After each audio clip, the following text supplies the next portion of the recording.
sharing with you in this video 3 ways to stop procrastination and to be more in alignment with the person that you actually want to be, and just be that person that takes action immediately.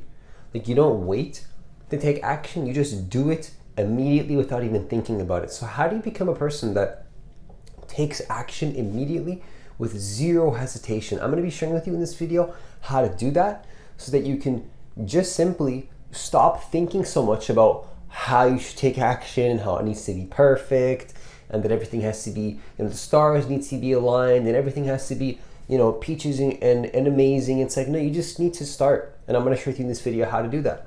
So the first thing that I want to share with you in this video in terms of the first way to stop procrastination is to stop waiting for quote unquote motivation and focus on commitment. Because motivation, I've realized, like, I'm coming to learn, and I've learned that motivation is not really a sustainable way to create something long term. Because some days you're going to feel like doing the thing that you want to do, and other days you're not going to feel like it. And some days you're going to have a high burst of motivation, and you're going to feel very motivated, and other times you're not going to feel so motivated. But so the key here, I believe, is to stop waiting to feel motivated. Stop waiting for that feeling of motivation to come and focus on commitment and consistency. Really, the key word is commitment, because once you have a plan and you've decided on a structure, I think that one of the key things to remember is to focus on committing to the structure. Even if it's just for a few minutes a day or once a week, or, I prefer daily action. But if you just have some level of commitment to the plan, what's going to happen is that that's going to stop the procrastination, because you understand that it's not about feeling, it's about commitment to the plan. It's not about your mood, it's about like how committed you are to the thing that you want to do. It's not about how you feel when you wake up in the morning, it's about who you decided to be the night before. Like, that's ultimately the case. And I think that we need to stop waiting for these feelings of feeling the best, or things have to be perfect to take action. Because, while you're doing all of that, while you're thinking about like how you can be perfect and how you can be the person and who you need to be exactly in order to start taking action, it's like, actually somebody else has already started. Somebody else has already started way before you, and now you're still thinking about how to do it. You're still thinking about the perfect plan. Somebody has already created an imperfect plan and has started, and they're way further than you because they've made more mistakes and they've had more experience, because they weren't focused on perfection. They weren't focused on feeling motivated. They simply acted even if they didn't know if they were doing it correctly, even if they didn't know if they were doing the right thing, and they stayed consistent no matter what. So I think that this is a really powerful concept, because what happens is that we stop needing to believe that everything needs to be feeling perfect or look perfect, or you need to be ready in order to take action. And then you become the person that you might not be doing it right. It might be imperfect, but you're going to be 10 steps ahead the person that is thinking about, should they do it? Or maybe tomorrow they'll do it.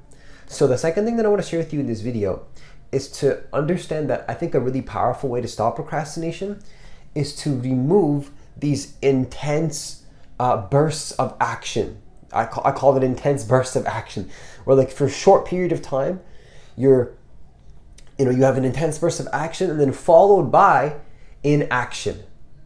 So just remove intense bursts of action followed by inaction.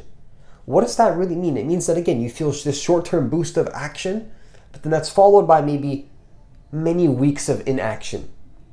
So your action and your bursts of energy are short-lived, and they only last maybe just a few days or a few weeks, but then you stop for a few months after that. That's a problem.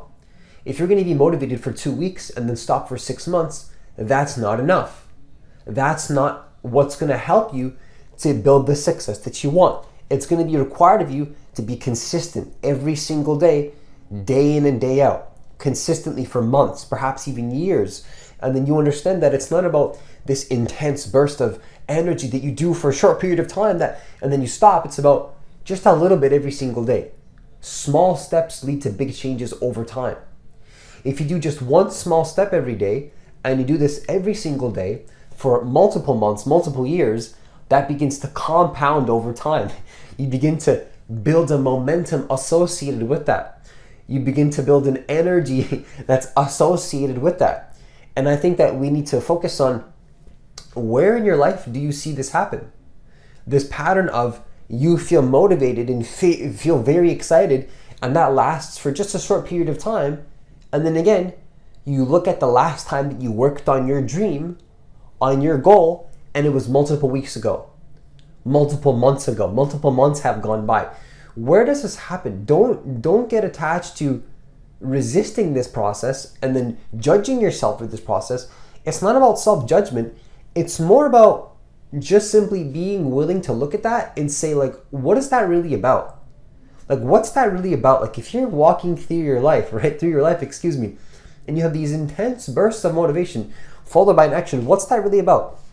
One way to look at this is, I call this it's really your ego. It's your ego. Eckhart Tolle calls it the ego, where it's the unconscious identification with the stream of thinking. So what happens is that when you choose a new version of yourself, that old version of yourself is going to come up to the surface. Like, it is going to happen. And then what happens is that instead of allowing this old version of ourselves to pull us back into who we used to be, instead what we can do is notice that this is happening and then choose to just be committed instead, to be consistent instead, even when you don't feel like it, even when you're resisting the process. Prove to yourself that even when you don't feel like it, you can take action. Become the person that, even if you feel resistance, even if you don't feel like doing something, you just do it anyway. Because you understand that at first it might not seem like you want to do it, but then you do it. And it's not about making it where you have this intensity every single day. It's just a small level of consistency every single day, consistently over many months and years. That is what is going to help you to win. If you want to be a winner in life, be consistent over a long period of time. Stop having these short-term bursts of energy led by inaction for a long period of time. Be consistent over a long period of time and expect to get better results. And that's, I don't want to promise you anything, but honestly, that is almost a promise that I can make to you if you actually do it. Because I believe that most people know what they need to do to be successful, but they don't want to do what they actually have to do, and they don't want to hear what is necessary for them to actually be that person that they want to be, because they want a sugar-coated answer that sounds like there's birds chirping in the trees and bunnies hopping in the forest or whatever. They want the birds chirping in the trees answer, when the reality is that sometimes the true answer is boring. It's boring, and it takes time, and it takes consistency, and it takes focus, committed focus and effort over a long period of time, over a consistent period of time. Now, a consistent amount of time over a long period of time, Now, the third and final thing that I want to share with you in this video is very powerful. I believe that one of the things that we can do to stop procrastination and to actually be that person that we want to be is to win silently and stay consistent, focused in the long term. But the key is to just win silently. So don't feel the need to, overly win too much. And what I mean by this is to get overly emotional about the win. And then on the other end, if you feel like nothing is happening one day, and you feel like nothing is being created and there's no applause, nobody telling you how good you're doing, you're not getting any results, nothing is happening. When that's happening, you still feel like a winner. And then when somebody gives you praise and they give you approval and they tell you how amazing you are and they give you all this validation, you still feel, try your best to feel internally the same and grounded just in the same way. Be a silent winner. Be a consistent action taker where you don't need to explain yourself you don't need to explain yourself in terms of why you're taking action. You don't need the validation, the approval. You don't need to let people know why you're doing it. You just do it because you know that you want something. You know that you care about something. You know that if you do something on a consistent enough basis, you're going to be able to create it. And I think that we can do this humbly, quietly, and silently. If you do it in a silent way, where you genuinely don't need that validation from others and you're in a self-amused state of creating your state from within so that you can be happy for yourself for once, what happens is that you start to win. But you're winning without needing to explain yourself to people in terms of how good you're winning. You just are a winner. See, a true winner doesn't have time to rub it in somebody's face. They just win. They're too busy winning to bloat or to have any feelings of jealousy or to complain about things or to have any sort of negative confrontation that is not beneficial towards their vision. Confrontation is good. Addressing negative situations are good. Having challenges and problems are good. Confrontation and arguments are not a bad thing. It's how we come back from these arguments and how quickly we bounce back from conflict, or how quickly we bounce back from falling away from our dream and not taking action. It's who you become in the process of not being who you want to be after. It's who you become after that. That's the key necessity right there to realize, is that once you start to realize who you want to be and you really see the pain of who you used to be, you're not going to have a desire anymore to explain to people why you want to be this new way, because the pain of the past has become so strong that you simply have no desire to over-explain to anybody why you're not willing to be who you used to be anymore.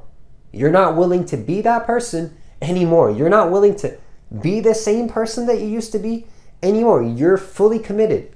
You're fully committed to the new identity. You're fully committed to the person that you want to be. And you know wholeheartedly that it is going to happen, because that pain of the past is intolerable for you. When the pain of the past becomes intolerable for you to be okay with any longer, trust me, take my word for it, you're going to be not relying on motivation anymore. You won't be worried about procrastination, because the past is going to be almost the pain. It's almost like the pain of the past will be dictating you to be a better person, to create a better vision. And you will do so